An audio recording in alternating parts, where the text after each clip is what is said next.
My first impressions video took a lot longer than I expected, and I have a lot more to talk about. So I decided to do a first impressions 2 video following up, and there might be even a 3. So anyway, there's a few more things to talk about.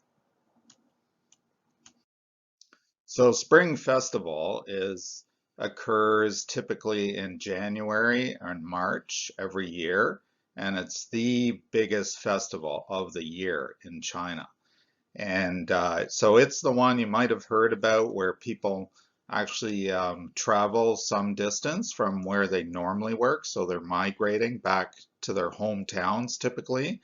So it could be a father or whatever moving back to his family because he works a long way from home in a big city in eastern China, and he might live in a rural area more in the west of China. And so it's known in the modern day really for the migration that takes place. That's what it's famous for. So there's literally something like 200 to 300 million people traveling back home during Spring Festival.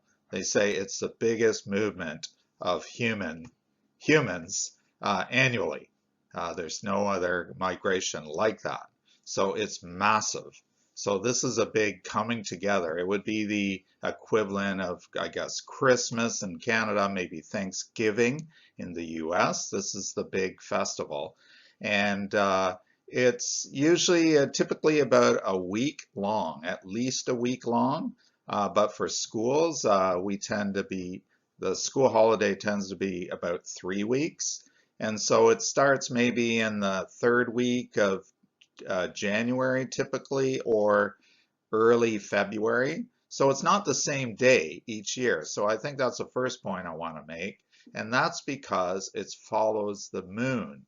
So the first moon of the year. And so that's why it changes all the time. So this is another thing about China coming from the West, where I'm used to every year a holiday is on the exact same day almost for the vast majority. Holidays in China change all the time according to the moon. And so Spring Festival can start third week in January or first week in February. And so anyway, and it's also called the Spring Festival. That's another thing. So I think these are signals of, these holidays are linked to nature. So we're following the moon in terms of when we start the Spring Festival, so something natural, and we even call it the Spring Festival. It's not named after anyone, for instance. It's not named after a famous person from Chinese history, for instance. It's just Spring Festival because it's early in the year. And so I think those are all hints about China, because I already mentioned that China makes me think of indigenous peoples from Canada and the way they relate to the landscape. They have so many stories and so on. So anyway, I didn't know about the history of Spring Festival, so I just got this excerpt from Wiki, and so I'll just read it. So the first mention of celebrating at the start of a new year was recorded during the Han Dynasty. So that's 2002 BC to 220 AD. So we're talking something like 2,200 years ago. The starting day of the first month is called Zheng Ri. I bring my wife and children to worship ancestors and commemorate my father. That's a quotation from a book at the time. Later he wrote, children, wife, grandchildren, and great-grandchildren all serve pepper wine to their parents, make their toast, and wish their parents good health. The practice of worshiping ancestors on New Year's Eve is maintained by Chinese people to this day. So worshiping ancestors is another kind of natural thing. It kind of replaces, instead of worshiping a god, you actually worship your ancestors. And the first thing you think about with Spring Festival is fireworks and firecrackers. So loud, very loud. And so this is a whole roll of firecrackers that you typically buy. So you buy a whole roll. There's 3,000 firecrackers in the roll. And so I had a professor friend buy one for me as just a gift for that I could light up for Spring Festival. So these firecrackers are powerful. When I was young in Canada, it was legal to have firecrackers, but it is not anymore when we would celebrate it on Victoria Day. And the big firecrackers that we used to talk about were the cherry bombs. They were 2 inches long, very powerful. You'd never want to hold one in your hand when it explodes. So these are like those. They're like 3,000 cherry bombs. So they're powerful and very loud. So bringing me back to that day 8 years ago when I first experienced it in China, here's a quote of what I wrote at the time for February 9th, 2013. Since dusk yesterday, this place has gone insane. Firecrackers and fireworks all night that will continue all day. With the high-rise apartments and loud explosions, it sounds like a war zone. So I'm suggesting turn up the volume because I posted a video. So I'll play a little clip from that video in a slide or two. So first a photograph. So this is just showing you can just make out the line of firecrackers laying on the ground there. That's one of those rolls laid out, 3,000 going off at once. So I've written with dirt, stones, and debris flying. Here they go. So what you find is that they're powerful, so any kind of debris that's nearby will blow up in will rise up and hit you in the face. So I've happened to be standing near to them, and you have to cover your face. There's so much dirt kicking up and bits of stones that are firing up, you have to cover your face. So it's pretty powerful and loud and a little bit scary. So as I said, the Spring Festival is usually about a week long. It doesn't mean that there's firecrackers every day. So here I've written down on February 13th was the last night of the fireworks display for Spring Festival. And I'm saying, was it ever a doozy? Judging from the shockwaves, there is no way Canada would ever allow the kind of firecrackers I witnessed. They were so big. I kept far away after seriously thinking they were going to blow out all the windows. The only thing I can say is holy. So anyway, yeah, so walking through the apartment complex on campus at the university. This is on campus at a university. The pathways in between low-rise apartments. One night I was just walking home and suddenly someone lit up a string of these 3,000 firecrackers and they started blowing off like 10 feet away from me and I didn't even know it. I didn't see anyone. So it was pretty scary. I actually ran back to my apartment because it was so loud and you just didn't know if it would happen somewhere else. Also, another time when I was cycling along the road, suddenly fireworks started firing off in the middle of the road. There was a little traffic island in the middle of the road with traffic going both ways, but someone had lit these fireworks and run off to the side of the road, and unbeknownst to me, and as I was cycling along, suddenly big fireworks were blowing off like just feet away from me. So it just was like the Wild West. It was crazy. Now, that's like when I first arrived in China, and over the years, because of all the pollution from the smoke, there's huge amounts of smoke. I found in the other city I ended up living in, Jinan, it was much quieter. I think there's many more rules about where you can let off these fireworks. That in cities, maybe it's not allowed as much anymore. I heard some things about that, but I think it still takes place in the small towns.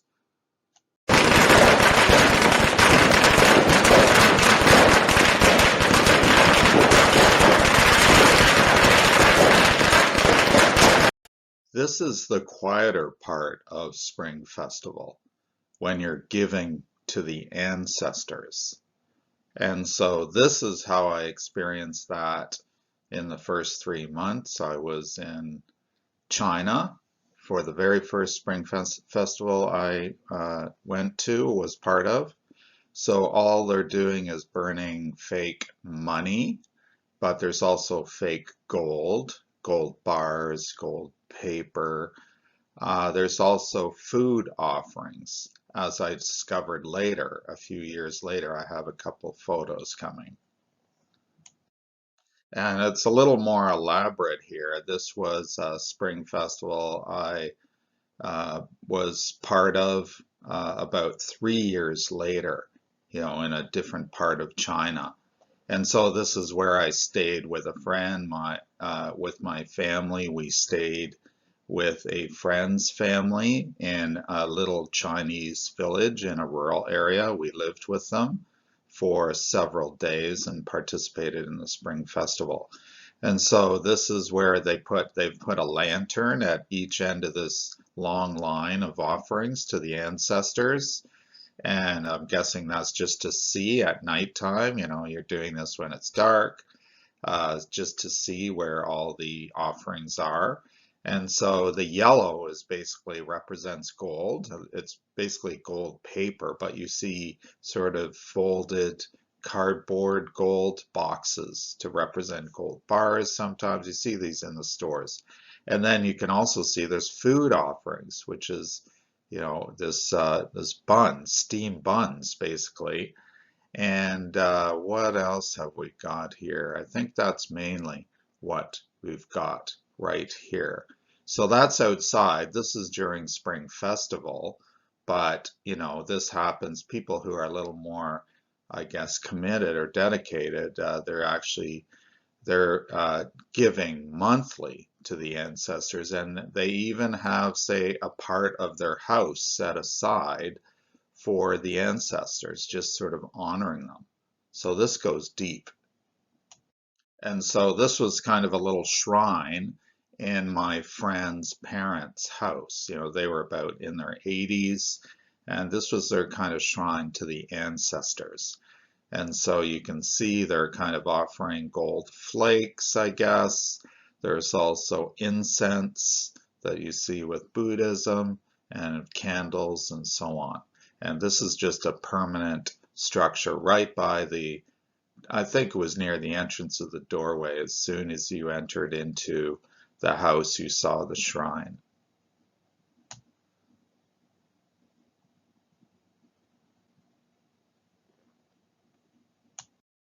The Lantern Festival starts on the last day of the official Spring Festival.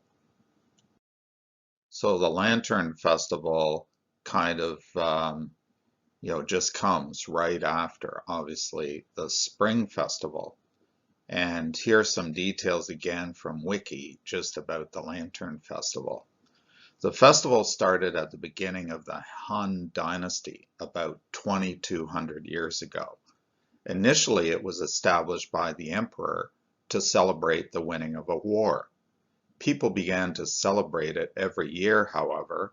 Its purpose evolved.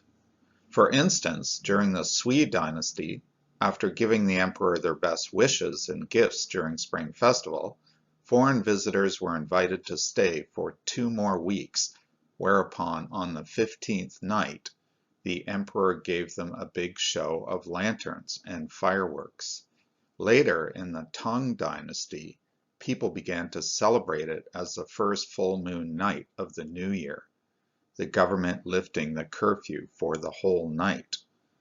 Every house hung a lantern on the front door, and people would wear masks and step outside of their homes, including young girls. Thus, it also became a kind of Valentine's Day.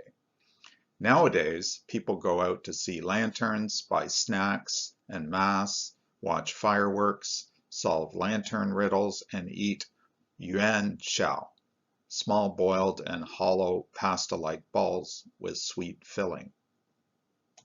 This is how I experienced the Lantern Festival in the first 3 months of my visit to China. So this is the Qinhuai Lantern Festival. Qinhuai is a river that goes through Nanjing and flows into the Yangtze River. It flows through a very historic area, so it's quite famous in Chinese history. So this is a photo of the river, and you can see what it looks like during the Lantern Festival. Everything's lit up. It's beautiful. Even the boats have lights all over them, and you can rent a boat and go up and down the river. It's very romantic. It's also right where there's a Confucius Temple. So these are some of what they call, that's, I guess, evolved from the lanterns. They're just kind of lit like figures, usually from history. They're significant, and they have, they're beautifully shaped into, full size, human size, and so on, and they're lit by lights. So this is really how I experienced the Lantern Festival. So you do see lots of lanterns. I didn't see people solving riddles, for instance. In the description it talks about that. This was mainly how I experienced it, as kind of just a big light show with different figures, different scenes from history played out, but very beautiful at nighttime. And so it actually kind of reminded me of Christmas. Kind of gave me this Christmas feeling because it's pretty magical. Like, they're very beautiful, and you're going through at night, large crowds of people. And you can buy these lanterns too. Like, they're really elaborate shapes and so on. And next slide, I'll give you a sense of that. But yeah, it's just to walk in the shops and see thousands of them hanging from the ceiling is just incredible. Just really magical, filled with color. So this is the one my Chinese mother purchased for me as a gift. So very detailed. You can see the ribbing on the flower itself. This is, I imagine represents a lotus flower. So just incredible. All made of paper. And note that I said Chinese mother. So this is another thing. I kind of had a professor and his family sort of adopt me when I first came and taught as a university professor. And so I would go on little trips with them, and his wife kind of just, that's what it felt like it adopted me, like I was, like she was my mother. She was always fussing over me and worrying about me, making sure I was okay and so on. And I had many Chinese mothers over the years. It's just the way the Chinese are. They would just really be taking care of you, thinking about, oh, have you had enough to eat? And do you want to go for a hike or something like that? Just really kind. So this is all part of the kindness that I experienced. Now this slide is from in the second city I stayed in, Jinan. So years later, there was 2 years in Nanjing and then another 5 years in Jinan. And this is how I experienced the Lantern Festival there. Jinan was famous for natural springs.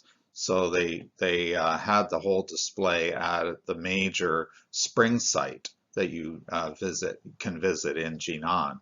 So they use the reflection from the water and the pools of water by the springs as part of the display. And it was just stunning.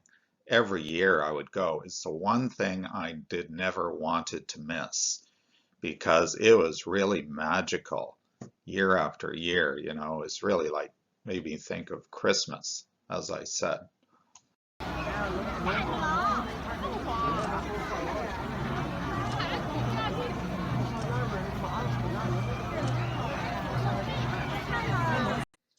Okay, we've come to the First Impressions 2 video, come to the end.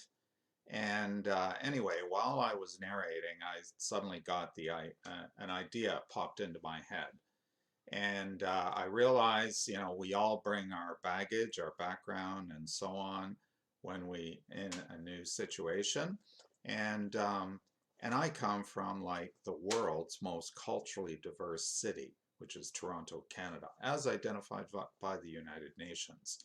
And so I'm really used to going different restaurants and of all different cultures, and I notice it when I meet people from other places. They have not been exposed to all of this. So, it's really rich and so on. And I've taught some people from other cultures, of course. Specifically, I have taught Chinese. We have a high Chinese population in Toronto, and yet when I go to China, there's all these things about Chinese culture that I didn't know about. And so I'm kind of thinking, well, why didn't I know about that if I'm from the world's most culturally diverse city? And I think it's because while we have different restaurants we can go to, and there's even different events to learn about each other's cultures, it needs to be much more personal. And so I guess it's just like sort of the Black Lives Matter movement. That's the issue. Just because you go to school with a black person doesn't mean you understand their background and reality. So it's really, I mean, it makes sense it needs to be much more personal, I guess, to understand another culture. So going to China for me is almost like a Chinese person opening the door to their home. I mean, that's what it felt like, and that's what it's been like. And so I've really learned a lot. And I see myself as, I grew up in the most culturally diverse city, and I see myself as a pretty open-minded person, open to almost anything, like just to learning. And yet I don't know this stuff. This was new. And so anyway, it just gives me an idea about, if you recall in the second video, Kevin Rudd, former Prime Minister of Australia, was talking about the potential for war in the future between the US and China, and that it isn't unavoidable. And what we need to do is engage with each other and talk on a personal level. And I guess really this is what it boils down to with every culture. That's what we need to do. Just because you come from a culturally diverse place doesn't mean automatically you're going to understand. You're just going to get a sense of different cultures. I mean, it probably helps, but there's still a lot more to know. Anyway, please leave any comments, whether positive or negative, just to give me a sense of how I'm doing. And even if you want me to go deeper in certain topics, any kind of feedback so I can get a sense of what people are into.